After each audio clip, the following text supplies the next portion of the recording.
नमस्कार बच्चों, कैसे हो आप सब। आशा करता हूँ आप सब अच्छे होंगे। आज मैं आपके लिए लेकर आया हूँ अर्धवार्षिक परीक्षा कक्षा से विषय सामाजिक विज्ञान का मॉडल पेपर, जो आपके आने वाली अर्धवार्षिक परीक्षा के लिए मोस्ट इम्पोर्टेंट प्रश्न रहेंगे। तो आप सबसे निवेदन है कि वीडियो को पूरा देखें और चैनल को सब्सक्राइब करें। चलो वीडियो शुरू करते हैं। पहला प्रश्न, गंगा तथा इसकी सहायक नदी के आसपास प्राचीन काल में कौन सा विशाल राज्य स्थापित हुआ? प्रयाग, मगध, तक्षशिला, अयोध्या। ऑप्शन नंबर ब मगध। कौन सा हुआ? मगध राज्य स्थापित हुआ। जिस यज्ञ में शक्तिशाली राजा द्वारा घोड़ा छोड़ा जाता था वह क्या कहलाता था? राजसूय यज्ञ, वाजपेयी यज्ञ, अश्वमेध यज्ञ, उपरोक्त में से कोई नहीं। तो ऑप्शन नंबर स अश्वमेध यज्ञ। अगला प्रश्न, भारत आजाद हुआ यानी भारत आजाद कब हुआ? 15 अगस्त 1947 को, 26 जनवरी 1950 को, 26 जनवरी 1949 को, 2 अक्टूबर 1946 को। तो ऑप्शन नंबर अ 15 अगस्त 1947 को। कब हुआ? 15 अगस्त 1947 को। अगला प्रश्न, गांव के एक किसान के खेत का रिकॉर्ड रखता है यानी गांव के किसान का जो रिकॉर्ड कौन रखता है? तहसीलदार, जिलाधिकारी, पटवारी, सरपंच। ऑप्शन नंबर स पटवारी। गांव के प्रत्येक किसान का जो रिकॉर्ड है वो खेत का रिकॉर्ड कौन रखता है? पटवारी। अगला प्रश्न, सूर्य से दूरी के हिसाब से तीसरा तथा पांचवा सबसे बड़ा ग्रह है? बुध, पृथ्वी, शुक्र, बृहस्पति। ऑप्शन नंबर ब पृथ्वी। कौन सा है? पृथ्वी। अगला प्रश्न, भारत के पश्चिम में स्थित है, भारत के पश्चिम में क्या स्थित है? हिमालय, अरब सागर, बंगाल की खाड़ी, हिंद महासागर। ऑप्शन नंबर ब अरब सागर। भारत के पश्चिम में कौन क्या स्थित है? अरब सागर। अगला प्रश्न, हमारा देश कितने राज्य एवं केंद्र शासित प्रदेशों का एक संघ है?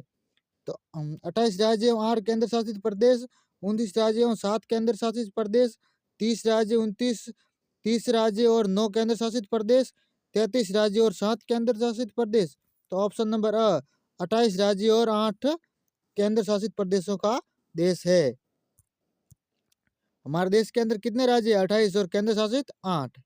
अगला प्रश्न, नर्मदा नदी पर सरदार सरोवर परियोजना का निर्माण किया गया मध्य प्रदेश में, महाराष्ट्र में, गुजरात में, राजस्थान में। ऑप्शन नंबर स गुजरात में। कहाँ किया गया? गुजरात के अंदर। अगला प्रश्न, राजस्थान का सर्वाधिक विस्तृत भौतिक भाग कौन सा है? थार मरुस्थल, अरावली पर्वत, पूर्व मैदान, दक्षिणी पूर्वी पठार। तो ऑप्शन नंबर अ थार मरुस्थल। कौन सा है?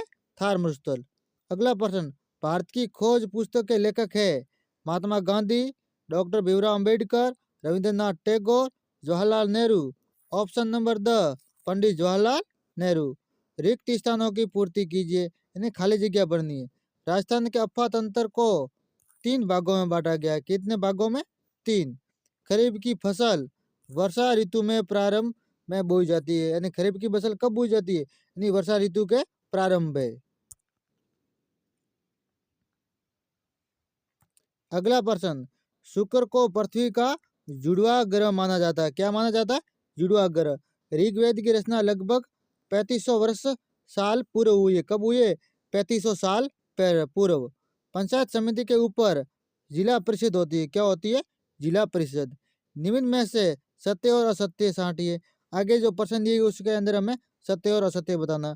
लद्दाख एक तरफ समुद्र से घिरा हुआ है, यह असत्य है। लद्दाख एक तरफ से समुद्र से घिरा हुआ नहीं है। समुद्र जल का तल सभी जगह समान होता है, ये सत्य है। पृथ्वी अपने अक्ष पर चारों ओर घूमती है, जो एक वास्तविक रेखा है, ये असत्य है। समुद्रगुप्त एक सिक्के पर ढोलक बजाते हुए दिखाया गया, ये असत्य है। महाजनपदों के राजा लोगों से नियमित रूप से कर वसूलते थे, ये सत्य है। निम्न प्रश्नों के उत्तर लिखिए। आगे जो प्रश्न है उनके आपको उत्तर लिखने। गणगौर के अवसर पर किसकी पूजा की जाती है? गणगौर के अवसर पर मुख्य रूप से शिव पार्वती की पूजा की जाती है। किसकी पूजा की जाती है? शिव और माँ पार्वती की। अगला प्रश्न, राजस्थान राज्य भारत के किस भाग में स्थित है? यानी राजस्थान राज्य है वो भारत के किस भाग में स्थित है? तो राजस्थान राज्य भारत के उत्तरी पश्चिमी भाग में स्थित है।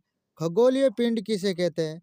सूर्य, चंद्रमा तथा वह सभी वस्तुएं जो रात के समय आसमान में चमकती हैं, खगोलीय पिंड कहलाती है।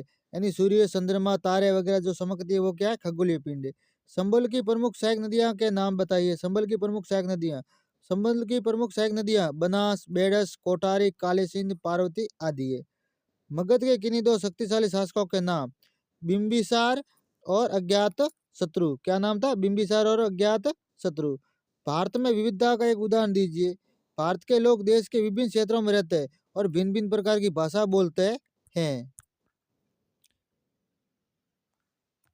अगला प्रश्न, पांडुलिपियों तथा अभिलेखों में एक प्रमुख अंतर बताइए।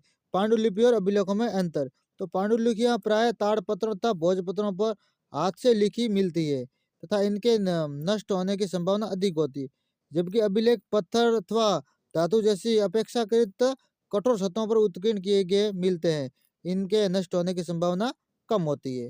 राजस्थान के विभिन्न अंचलों के नाम बताइए। राजस्थान के विभिन्न अंचल। मांड, मारवाड़, ढूंढाड़, मेवाड़, हाड़ौती, वागड़, मेवात, शेखावाटी, कांठल, मालवा, मेरवाड़ा आदि।